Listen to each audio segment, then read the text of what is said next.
Stop me if you've heard this before, but video games cost a lot of time and money to make. Sometimes that results in smash hits and millions and billions of dollars, and other times it ends up being a massive failure. Today, we're talking about some of those failures. 10 of the most expensive video game failures, or at least perceived failures. Now, take all these estimated budgets that are gonna pop up with a grain of salt. Anyway, enough disclaimers. Let's get started off with number 10. The original Shenmue, believe it or not. Yes, this game is an absolute classic, and a lot of people are in love with it for a reason. When this released, there was nothing else like this. The character was appealing, his quest was appealing, but just kind of walking around and engaging in life felt really novel and charming at the time. Plus, you could, kick some ass sometimes. Now, from what is floating around out there, the estimated production and marketing cost is anywhere from 47 to 70 million US dollars, which apparently also covered some of Shenmue 2. It's not totally clear, but we do know that Shenmue, the original game, sold 1.2 million, but apparently didn't recoup its development costs. So that technically means that the game was not a massive win for them. And it's interesting, right? Because this was an all-time classic game. Like I said, a lot of people love it. I think Shenmue 2 was better, but it doesn't matter. It got fans in the door, and people are still begging for new games to this day. So it's an all-time classic, but the budget was completely unheard of at the time. In 2001, it was the most expensive game ever made at that point, we believe. And yes, here it wasn't able to make its money back. Next, over at number 9, we have Too Human. Now, I know we've been bringing up this game a lot recently, and a lot of that is because of the failure. Too Human was seemingly an expensive disaster by many metrics. So we know it has an estimated budget of around 60 to $100 million, but there's so much more in between that. I mean, the fact that the game had development deal exclusivity stuff on multiple consoles, both a PlayStation console and the Nintendo GameCube, but ultimately all that kept falling out, and we ended up getting the game on Xbox 360. This 2008 game was developer Silicon Knights' next big thing. A lot of people were hoping, seemingly internally as well, that this was going to become a franchise, because it did have a unique spin. It was like sci-fi Norse mythology, and it could have been absolutely awesome. Unfortunately, when it released, it just wasn't very memorable, it wasn't great, and just didn't really have a lot of staying power. There, on that statue, they aren't shadows. They're so much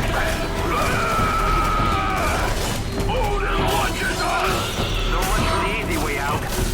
But technically, it's important to note that the creation of this game spanned from 1999 to 2008. That alone just sounds massively expensive. Along with that, a few years later, a whole court case cropped up where Silicon Knights tried to sue Epic for failure to deliver on what the Epic Games Unreal Engine at the time could really do. It resulted in obviously massive court fees and the cost of paying lawyers and all that, and resulted in Silicon Knights' downfall.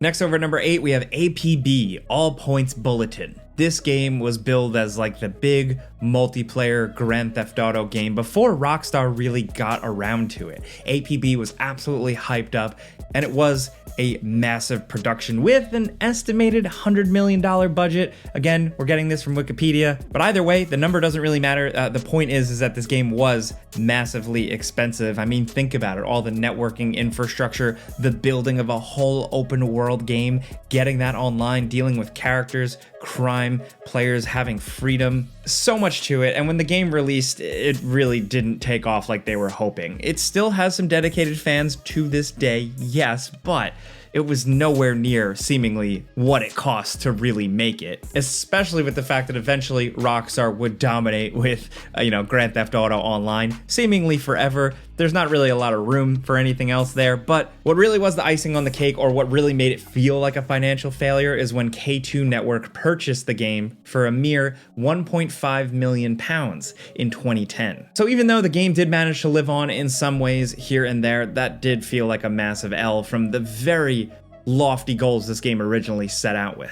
Next, over at number 7, we have something from THQ. Now, THQ was one of the heavyweight game publishers, developers for a long time, but when that OG THQ had a miss, it was usually a massive miss because they would swing hard. Take the U-Draw tablet. This tablet with a stylus kind of peripheral, did start out as a device for the Wii, which I guess is where it made the most sense, but ultimately also ended up becoming something for the PS3 and Xbox 360 in 2011. And yeah, I mean, what even is this thing? Like, what is the point of this thing? I was heavily invested and deep in the video game world and the gaming news world back then, and I don't even remember this thing. And I think that says a lot. You probably don't either if you're as old as me. This expanded release was considered a disaster. It apparently caused a revenue shortfall of around $100 million.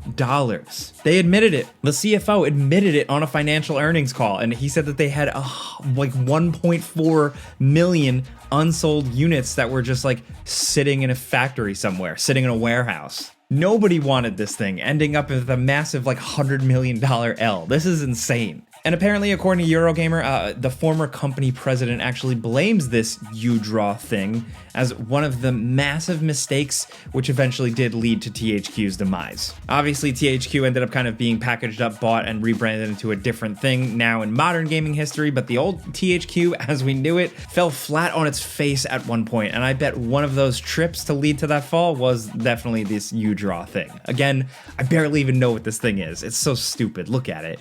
Next, over at number 6, we have the more recent Immortals of Aveum from last year, 2023. This one sucks because it's something I absolutely love, right? It's not a remake, it's not a sequel, it's its own completely new adventure, it's new world, new characters, and it is a single-player, fairly linear, first-person shooter action-adventure game. It is pure distilled video game fun, and I really enjoyed this game. It is far from perfect. It may not be the most memorable game in the world, but it was a lot of fun, and it was a little different, and that's what we want at this point, right? Well, according to sources, the game's development cost around $85 million, and then EA, through EA Originals, apparently spent $40 million on marketing and distribution. So you can chalk that up to $125 million total. Obviously, it gets a little more complicated with like how EA Originals works and how it's actually pretty generous to the developer, like in the developer's favor, but still, it wasn't enough. It just feels like this game was given no chance. It released amidst so many other heavy hitters. Obviously, you know 2023 was a year stacked full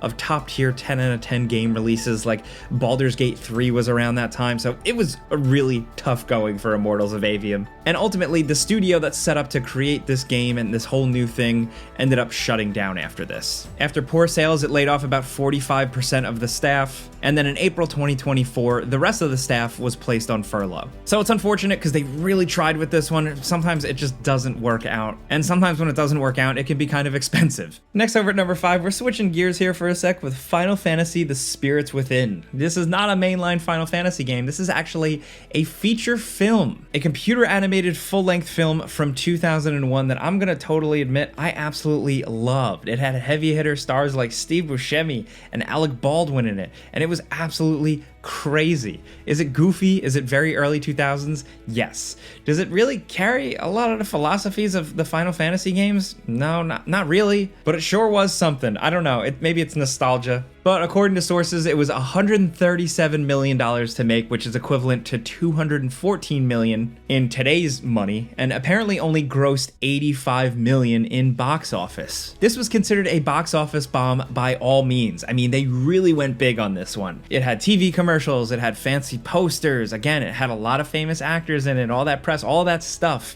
and it's still totally bombed. It was actually blamed for the demise of Square Pictures, which was set up to like be a thing, a new endeavor, and it apparently nearly ruined the entire company. Next, down at number 4, we have Marvel's Avengers. This was the big, expensive, live service Avengers game. It was like the first big Marvel game that would unite these heroes and give us fun new versions of them, and it was designed to keep us playing endlessly. It was one of those games. It actually had a pretty cool campaign with some decent story, but the game did the live service thing of something like a Destiny or the Division or whatever, where it's designed to keep you playing and looting and doing multiplayer shenanigans with your friends as Thor and Iron Man or whoever. Unfortunately, even though this one did find a small dedicated audience, unfortunately it didn't quite land. It was estimated between $170 to $200 million to make this thing. Obviously, the Avengers, Marvel superheroes, that's a big thing, and that comes with a big price tag. What we do know is that Square Enix estimated a $63 million loss the year the game came out. Now, I know Square Enix is famous for all of their games essentially underperforming. They have extremely high expectations of all their games, but Avengers felt like it hit different. There was a lot of press, there was a lot of backlash to this one, a lot of people just totally dunking on it, and part of that was justified by looking at the player counts. Like, not enough people were playing this massive, expensive game to really keep it going. It did get all of its expansions, it did do some stuff, and it did get better, but it definitely felt like it ended up wrapping up, really closing its doors way earlier than it could have. Or really, way earlier than the publishers wanted, that's for sure. Eventually, before shutting it down, they ended up giving away everything in the game for free for people, and then that was it. Add it to the pile of live service game failings. So many studios try to chase that dragon, try and get a piece of that pie, but ultimately end up totally flopping, and sometimes, with Marvel's Avengers, it's really freaking expensive. Now down at number 3, we have Skull and Bones. Skull and Bones is Ubisoft's open world multiplayer pirate game that has been in the works for what feels like almost a decade. That alone right there leads to a cost ballooning. If you have multiple studios, tons of people working on this thing for years and years and years, that cost is just gonna keep going up. And the project reportedly cost Ubisoft $200 million. We don't know for sure, but that's where it's at. And like just within a couple of weeks after its release, a news report broke that the game reportedly sold less than 1 million copies after release, making it a massive financial flop for Ubisoft. Now, we do know just recently they did announce new content for it, so maybe it'll get a second lease on life. Ubisoft tends to support some of their live service games and then they turn it around. I don't know though, like with other games, like there's been some excitement around them. With Skull and Bones, it really felt like a lot of people did not care, so I think it's a tougher battle. And it's a damn shame because pirates are cool and we always need more pirate games, but Skull and Bones just feels like it's not quite landing with people. Again, this is an early one, the story is still going, we only know so much about what really went on behind the scenes here and whether or not the game is eventually going to die and be totally considered a failure. We've seen crazier turnarounds, I don't know with this one, but I just wanted to mention that. Now down at number 2, we have Suicide Squad Kill the Justice League. This is another recent one. One of the most recent dead bodies on the pile of live service dead bodies at this point. This one might be one of the more expensive ones, with Warner Brothers stating recently that they took a $200 million loss on this game. God damn, and that's not something that's gonna slowly recoup either, right? Because the player counts are low, the interest is low, the game really came and went, and it doesn't really seem like they're releasing too much exciting content for it. With it being a live service game, the idea is that, new stuff gets added, the game gets better, more interesting, or it keeps players coming back, and none of that seems to be happening. The most recent thing they released was a total bomb, just a little boring half-ass Joker content that nobody really wanted. This one really sucks to see just because we love DC games, we like a lot of the Warner Brother games, but Warner Brothers weirdly enough doubled down on this one. They wanted a live service game, they tried to get it with a game and a property where it doesn't really make sense, and they took a fat loss. They said they still want to continue to try live service games and continue to seemingly make mistakes like this just because they want a piece of that pie. They want their own Fortnite, their own Destiny, their own whatever, and they're gonna do whatever it takes to get it, and that's unfortunate, especially with other big successes staring them in the face. Hogwarts Legacy was a massive hit for them, and that wasn't a live service game, that was a regular old-fashioned open-world video game. But with Suicide Squad failing, it seems like they got another one in the tank. Just please don't do it with another beloved property. Don't turn Batman into a live service game, don't turn Scooby-Doo into a live service game. I don't know, man, I can't take this anymore. Now down at number 1, we have Tiger Electronics' Gizmondo. You remember this thing? I barely do, but it's now like enshrined in the halls of video game legendary failures. This thing did garner some attention at the time. It really had potential. It had like an ARM-based processor. A lot of people were thinking it was kind of stacking up to compete against Nintendo and Sony, and they spent so much money promoting this thing with all kinds of crazy advertisements, promotional stunts. The Gizmondo was slated to be the next big gaming handheld. It was shocking just how much money was invested in this thing. There is an insane story behind it too.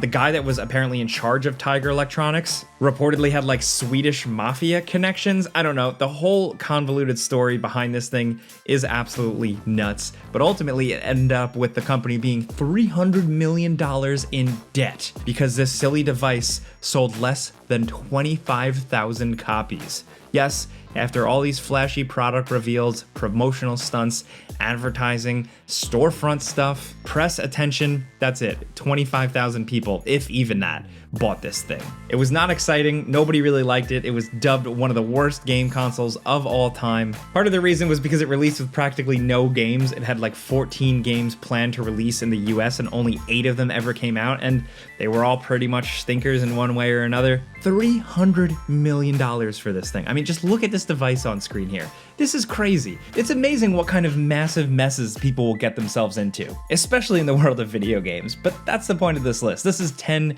expensive video game failures. Obviously, some of them aren't really too big of a deal, like Shenmue, which eventually lived on, or Immortals of Avium, which just sucks because it was an actually good game. But the crazy stuff like Suicide Squad or the Gizmondo, those are the ones worth really highlighting, and we want to hear from you guys in the comments what you think. Now, if you like this video and you like talking games with us every day, clicking the like button's all you gotta do. It really helps us out. And if you're new, consider subscribing, maybe hitting that notification bell, because we put out new videos every single day.